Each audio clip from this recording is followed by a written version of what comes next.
Okay, Pedro, my boy, here we are going into the Arizona State game.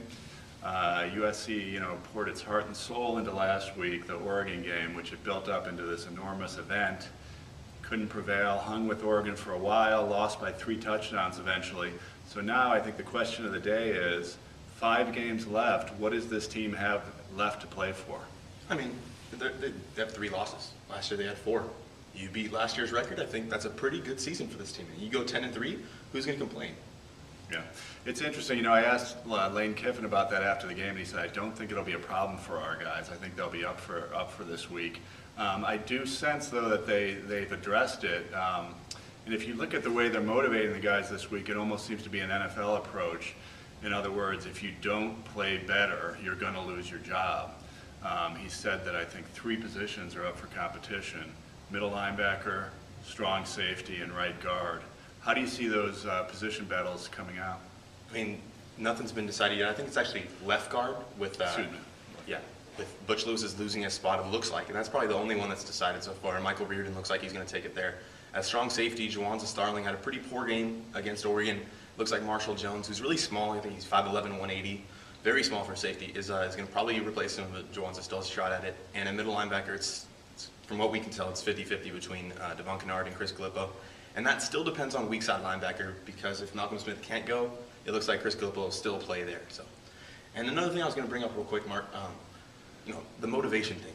But what I find interesting is that even for the Oregon game, which they got smacked around in the fourth quarter, they lost by 21 points, but they were motivated. I mean, don't you think they were motivated?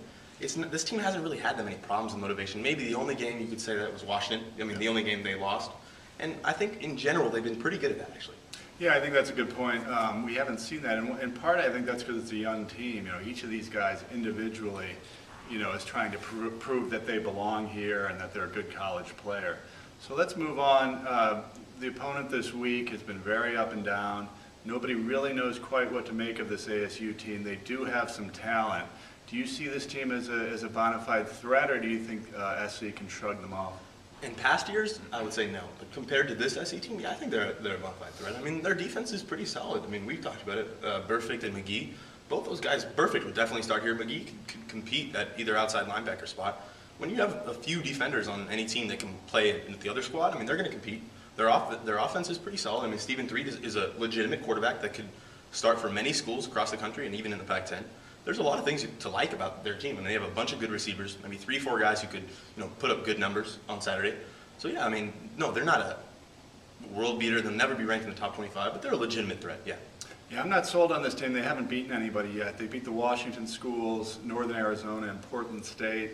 They've lost to every legitimate team they've played. And while I agree with you, they do have some real talent, some definite NFL caliber players.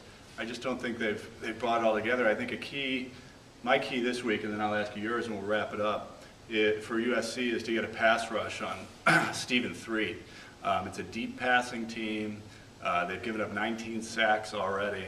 This is a guy who's going to take 5-step drops. He's going to be in the pocket for a long time. We've heard a lot of hype about this USC defensive line, but we haven't seen it come to the front and dominate a game. I think that's exactly what this week is about. Yeah, and you look back to USC's best performance this year was against Cal, right? And the game against Cal, you look back at the plays, USC blitzed more than they blitzed in any other game this season.